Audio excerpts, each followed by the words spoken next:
Избран новый комитет Союза женщин Мирнинского района. На конференции, посвященной теме «Женские инициативы на развитие Мирнинского района», 150 активных представительниц прекрасного пола рассмотрели проблемы, в которых они могут оказать посильную помощь. Елена Бруй продолжит тему. В конференц-зале администрации района самые активные женщины. Они – успешные политики, бизнесмены, врачи и педагоги. Уже давно влияют на жизнь региона.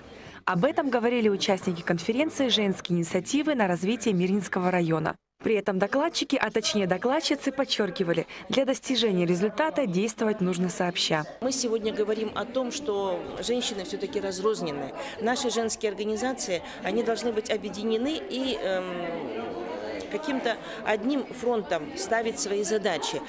У нас развитое женское движение в Мирнинском районе в принципе.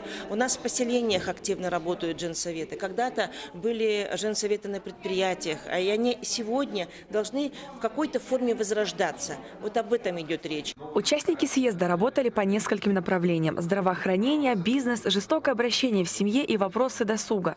Старания организаторов не прошли даром. Каждая тема была актуальной. Инициативы прекрасного пола на благо района уже воплощаются в жизнь.